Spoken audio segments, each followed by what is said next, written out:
बिस्मिल्लाहिर्रहमानिर्रहीम। अच्छा स्टूडेंट, आज हम कुछ इम्पोर्टेंट क्वेश्चन जो मैंने आपसे शेयर किए थे उनको ज़रा डिस्कस कर लेते हैं। नॉलेज वाले सेक्शन के अंदर जो पहला क्वेश्चन है, write down the use of beginning of file and end of file functions. ये मैं आपको पहले बता चुका हूँ प्रोग्राम के अंदर। किताब में टॉपिक मौजूद है बी एफ का एंड यू एफ का।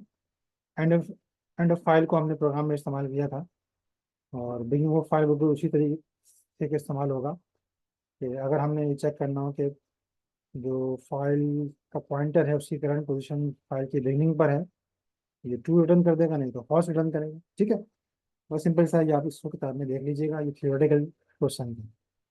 नेक्स्ट क्वेश्चन है, right on the purpose of any three modes of file opening. ये फाइल ओपनिंग मोड जो है इनके, इसने कोई से भी तीन के पर्पस इसने हमसे पूछे हैं। और ये फाइल ओपनिंग मोड क्या है? फाइल को ओपन करने के लिए हम जिस तरह ओपन का फंक्शन इस्तेमाल करते हैं, अब तक हमने जो ओपन का फंक्शन इस्तेमाल किया था उसमें हम जस्ट फाइल का नाम दे रहे थे। लेकिन इसका एक ओवरलोडेड वर्जन है जिसमें हम फाइल को ओपन करते वक्त फाइल के नेम के साथ साथ फाइल का मोड भी बताते हैं। और फाइल के जो 6 मोड्स हैं वो इस टेबल के अंदर मौजूद है, जिनको आप लोग देख लीजिएगा। इस सवाल में हमसे पूछा गया है कि कोई से भी तीन से मोड के बारे में, 3 मोड के बारे में आपने बताना है। यहाँ जो मोड आपको दिखाई दे रहे हैं, इन, आउट, बाइनरी, एट, हैप और ट्रंक, तो इनको हम बारी बारी डिस्कस कर लेते हैं। जो इन है, इन मोड या आउट मोड, तो इनके नाम ही बता रहे हैं कि फाइल को अगर रीड करना हो तो रीड करने के लिए हम इन वाला मोड इस्तेमाल करते हैं, जबकि फाइल में कुछ राइट करना हो तो फिर हम आउट वाला मोड इस्तेमाल करते हैं। ये हम प्रोग्राम बना चुके हैं, इनपुट फाइल स्ट्रीम वाला या आउटपुट फाइल स्ट्रीम वाला या इफ स्ट्रीम ऑफ स्ट्रीम। तो इनपुट फाइल स्ट्रीम, उसमें ऑटोमेटिकली ये वाला मोड इस्तेमाल होता है, और आउटपुट फाइल स्ट्रीम में ऑटोमेटिकली ये वाला मोड इस्तेमाल होता है। इसे हम उनका डिफ़ॉल्ट मोड भी कहते हैं। आप देख सकते हैं कि आउटपुट फाइल स्ट्रीम में जो डिफ़ॉल्ट मोड पैरामीटर है वो आउट है, और इनपुट फाइल स्ट्रीम में जो डिफ़ॉल्ट मोड पैरामीटर है वो इन है। ठीक है, तो अगर आपने जस्ट आउटपुट वाला काम करना हो तो आउटपुट फाइल स्ट्रीम इस्तेमाल करेंगे, इनपुट वाला काम करना हो तो इनपुट फाइल स्ट्रीम काम करेंगे।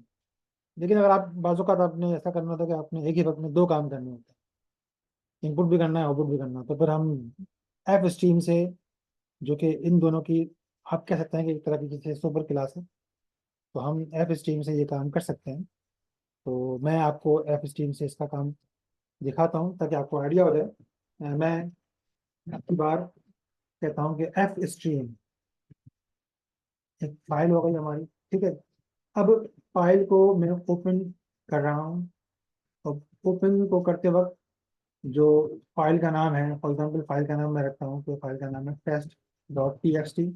अब मैं फाइल को ओपन कर रहा हूँ for the purpose of writing, तो मैं वही इस्तेमाल करूंगा, इनपुट आउटपुट स्ट्रीम, उसके बाद स्कोप रेजोल्यूशन ऑपरेटर, और उसके बाद ओ यू टी आउट। मैं फाइल में कुछ लिख रहा हूँ।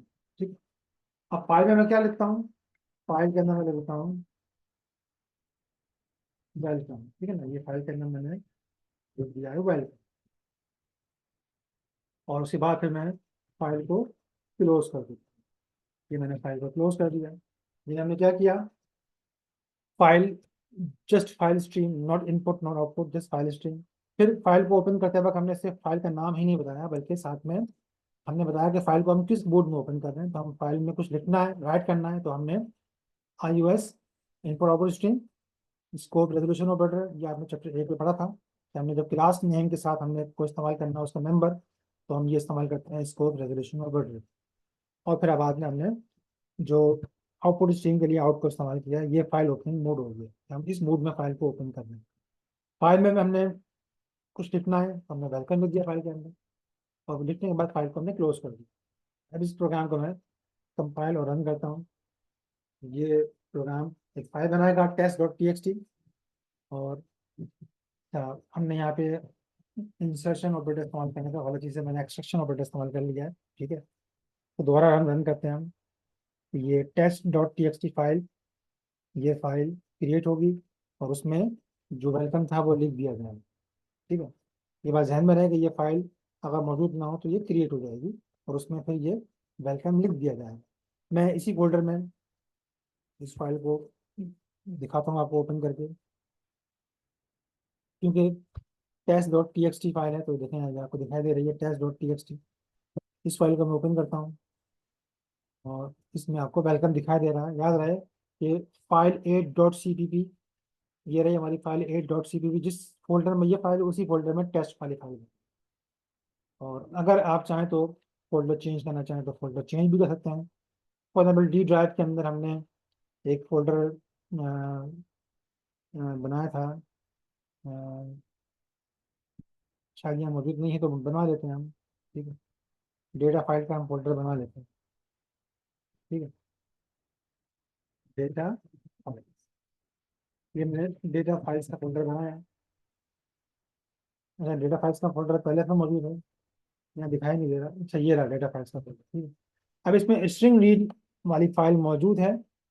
तो हम अब यहाँ लिखते हैं कि डी ड्राइव के अंदर डेटा फाइल्स का एक फोल्डर है, उसके अंदर test.txt, उसमें हमने राइट करना है। अब इसमें तो आपको दिखाई दे रहा है कि test.txt मौजूद नहीं है, तो ये क्या करेगा, test.txt अगर मौजूद ना हो तो उसको क्रिएट कर देगा और उसमें वेलकम लिख देगा। तो जरा देखें, इस प्रोग्राम को मैं रन करता हूँ। प्रोग्राम रन हो चुका है। अब जरा चेक कर लेते हैं इसको हम। देख लें, test.txt क्रिएट भी हो गई है और उसमें इसने वेलकम लिख भी दिया है। ठीक है। अच्छा, हमने क्या किया प्रोग्राम के अंदर, हमने यही काम किया कि प्रोग्राम में फाइल बनाई है और फाइल को क्लोज कर दिया लिखने के बाद, और फाइल को रीड करने के लिए हमने नोट पैड का सहारा लिया। नोट पैड से हमने उस फाइल को ओपन किया। लेकिन अगर हम चाहें तो ये काम हम यहाँ इस प्रोग्राम के अंदर भी कर सकते हैं कि फाइल को दोबारा से ओपन करते हैं। फाइल को दोबारा से ओपन किया, फाइल का वही नाम बताना है अपने, D colon backslash data files, और उसके अंदर जो है वो test.txt, ये फाइल हो गई हमारी। और अब की बार जो ओपनिंग मोड है वो input output stream scope resolution operator और इन, यानी हमने for the purpose of reading हमने फाइल को ओपन किया। ठीक है, इनपुट लेने के लिए फाइल को ओपन किया। अब फाइल में जो कुछ भी लिखा हुआ है तो वो हमने पढ़ना है। तो पढ़ने के लिए हमें उसको रैम में सेव करने के लिए किसी वेरिएबल को इस्तेमाल करना होगा। तो मैं एक वेरिएबल इस्तेमाल करता हूँ, सी, और वो एक स्ट्रिंग हो गई है जिसका साइज मैंने 20 कर दिया है। अब ये जो फाइल है, इस फाइल से मैं पढ़ूंगा और इसको सी में ट्रांसफर कर दूंगा। मैंने फाइल से पढ़ा और सी में ट्रांसफर कर दिया, और बाद में फिर सी आउट में उस सी को ट्रांसफर कर दिया। यानी फाइल की चीज़ जो फाइल से पढ़ी है वो सी में ट्रांसफर की, और फिर जो सी में फाइल से पढ़ के आई है चीज़ को हमने सी आउट यानी स्क्रीन पर में ट्रांसफर कर दिया, यानी स्क्रीन पर हमने प्रिंट कर दिया। और आखिर में हम फाइल को क्लोज कर देते हैं। तो अब यहाँ देख लें आप, फाइल को हमने ओपन किया क्योंकि फाइल स्ट्रीम है, तो ओपन करते हुए हमने क्या दिया कि भाई आउटपुट के लिए ओपन किया है, उसमें हमने कुछ लिख दिया, क्लोज कर दिया, फिर दोबारा से ओपन किया। लेकिन अब की बार हमने रीड करने के लिए ओपन किया, तो हमने यहाँ पे मोड वाला दिया जो कि इनपुट वाला मोड है। आप जरा देख लें यहाँ पर कि मैंने ये वाला मोड इस्तेमाल किया है जो कि इनपुट वाला या आउटपुट वाला। ठीक है, इस प्रोग्राम का। अब फाइल में से हमने पढ़ने के लिए वही एक्सट्रैक्शन ऑपरेटर इस्तेमाल किया, जो चीज़ फाइल से पढ़ी सी में आ गई, और बाद में जो चीज़ हमने फाइल से पढ़ी थी सी में सेव की थी उसको हमने स्टैंडर्ड आउटपुट स्ट्रीम पे यानी स्क्रीन पर हमने प्रिंट कर दिया, और आखिर में फाइल को क्लोज कर दिया। अब मैं इस प्रोग्राम को चलाऊंगा तो ये फाइल से वेलकम पढ़ेगा और स्क्रीन पर डिस्प्ले कर देगा। देख लें, फाइल से इसने पढ़ा और स्क्रीन पर इसने वेलकम डिस्प्ले कर दिया। उम्मीद है ये प्रोग्राम आपकी समझ में आ गया होगा। अल्लाह हाफ़िज़।